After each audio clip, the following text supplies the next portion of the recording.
నమస్కారం సిటీ వార్తలకు స్వాగతం 2024 సార్వత్రిక ఎన్నికల నగారం మ్రోగింది. ఎన్నికల కోడ్ అమల్లోకి రావడంతో జిల్లా అధికారులు అప్రమత్తమయ్యారు. 2024 సార్వత్రిక ఎన్నికల కోడ్ అమలు చేయడంలో అధికారులు నిమగ్నమయ్యారు. నగరంలో ఏర్పాటు చేసిన రాజకీయ పార్టీల ఫ్లెక్సీలను పూర్తిగా తొలగించారు. రాజకీయ నాయకుల విగ్రహాలు ముసుగులతో కప్పివేశారు. ప్రభుత్వ కార్యాలయాల్లో ఉన్న రాజకీయ నాయకుల చిత్రపటాలను తొలగించారు. ఎన్నికల కోడ్ను అమలు చేసేందుకు ప్రత్యేక టీంలను ఏర్పాటు చేశారు. నగరంలో రాజకీయ పార్టీ కార్యాలయాల వద్ద ఏర్పాటు చేసిన పార్టీ జెండాలు, ఫ్లెక్సీలను తొలగిస్తున్నారు. జిల్లా పోలీస్ శాఖ ఆధ్వర్యంలో ప్రత్యేక చెక్పోస్టులను ఏర్పాటు చేసి వాహనాలను తనిఖీ చేసి నిబంధనలకు వ్యతిరేకంగా తరలిస్తున్న నగదును స్వాధీనం చేసుకుంటున్నారు. ఎన్నికల నిబంధనలను అతిక్రమించిన వారిపై అధికారులు కేసులు నమోదు చేస్తున్నారు. రానున్న కొద్ది రోజుల్లో గుంటూరు తూర్పు నియోజకవర్గంలో వైసీపీ కనుమరుగవుతుందని టీడీపీ తూర్పు అసెంబ్లీ అభ్యర్థి నజీర్ అహ్మద్ తెలిపారు. ప్రజాగళం సభ గ్రాండ్ సక్సెస్ కావడంతో వైసీపీ నేతల్లో వణుకు పుట్టిందని అన్నారు. ఎన్నికల నేపథ్యంలో నజీర్ సిటీ న్యూస్ ఇంటర్వ్యూలో పలు విశేషాలు వెల్లడించారు.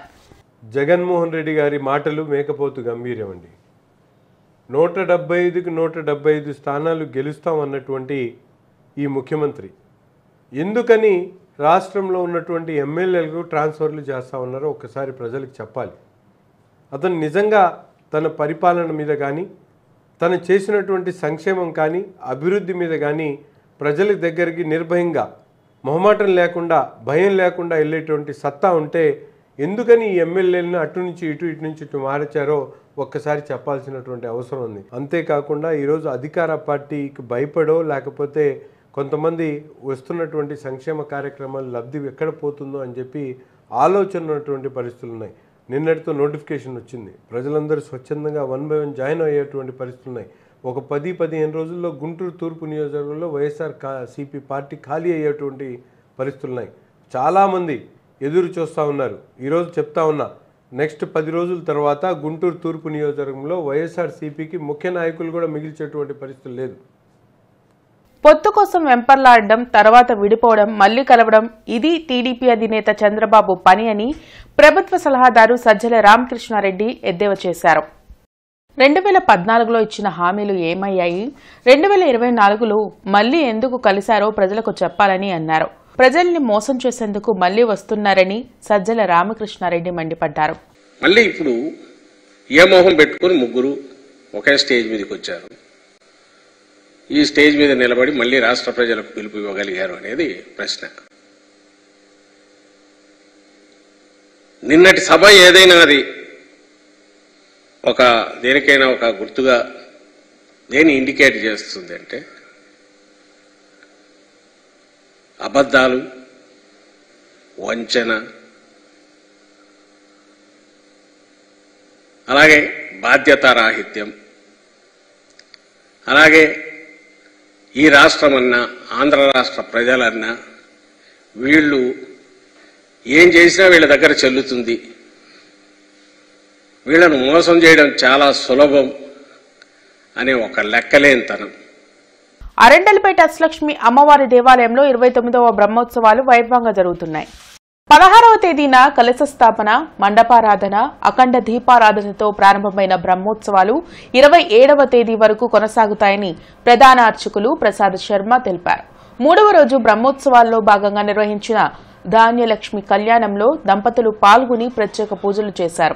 27వ తేదీన విద్యారణ్య భారతీ స్వామి ఆధ్వర్యంలో పూర్ణాహుతి, అన్నప్రసాద వితరణ నిర్వహించనున్నట్లు తెలిపారు. బ్రహ్మోత్సవాల్లో భక్తులు పెద్ద సంఖ్యలో పాల్గొని అమ్మవారి ఆశీస్సులు పొందాలని కోరారు. ఈ నెల 27వ తారీఖు వరకు ఈ బ్రహ్మోత్సవాలు జరుగుతున్నాయి. 16వ తారీఖున కలశ స్థాపన చేసుకొని మరి 17వ తారీఖున సిద్ధిబుద్ధి గణపతి కళ్యాణం పూర్తి చేసుకొని నిన్న అష్టలక్ష్మిలో మొదటి అమ్మవారి అయినటువంటి ఆదిలక్ష్మి అమ్మవారి కళ్యాణం, ఈ రోజున ధాన్యలక్ష్మి, తదుపరి ధైర్యలక్ష్మి, గజలక్ష్మి, సంతానలక్ష్మి, విజయలక్ష్మి, విద్యాలక్ష్మి, ధనలక్ష్మి. ముఖ్యంగా పాల్గొన్న పూర్ణిమ ధనలక్ష్మి కళ్యాణం నాడు జగద్గురువులు శ్రీ విద్యారణ్య భారతీ స్వామి వారు చేస్తున్నారు.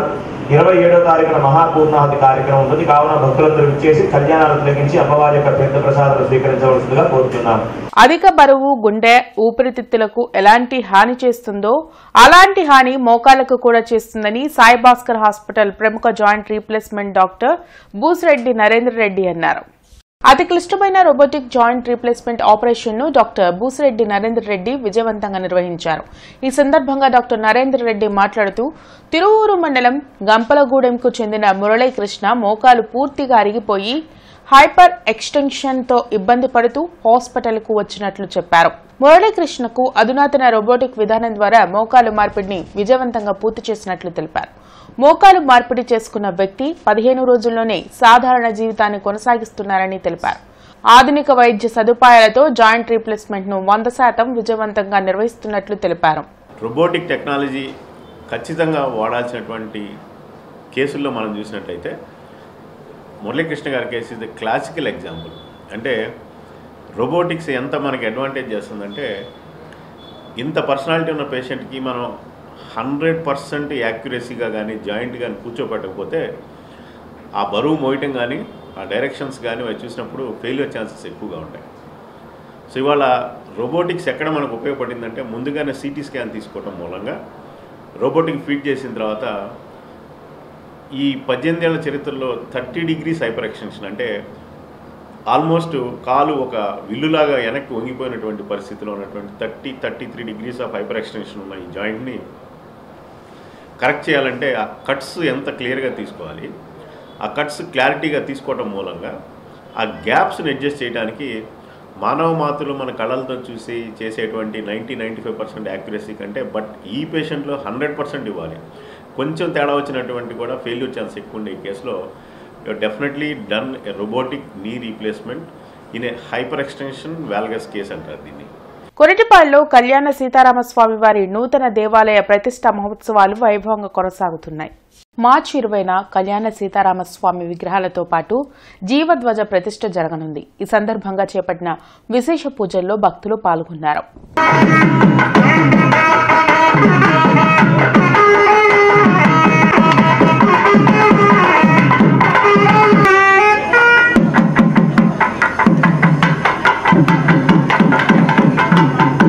మోడల్ కోడ్ ఆఫ్ కండక్ట్ పక్కా అమలుపై జీఎంసీ ప్రత్యేక కంప్లైంట్ సెల్ ఏర్పాటు చేసినట్లు కమిషనర్ కీర్తి తెలిపారు. ఈ సందర్భంగా ఆమె మాట్లాడుతూ ఎన్నికల కోడ్ మేరకు నగరంలో ఇప్పటికే రాజకీయ పార్టీల బ్యానర్లు, హోర్డింగ్స్, పోస్టర్లు తొలగించామని, మోడల్ కోడ్ ఆఫ్ కండక్ట్ లో లోపాలు గుర్తిస్తే ప్రజలు వెంటనే కంప్లైంట్ సెల్ 9849908391 కి కాల్ లేదా వాట్సాప్ మెసేజ్ చేయాలని సూచించారు.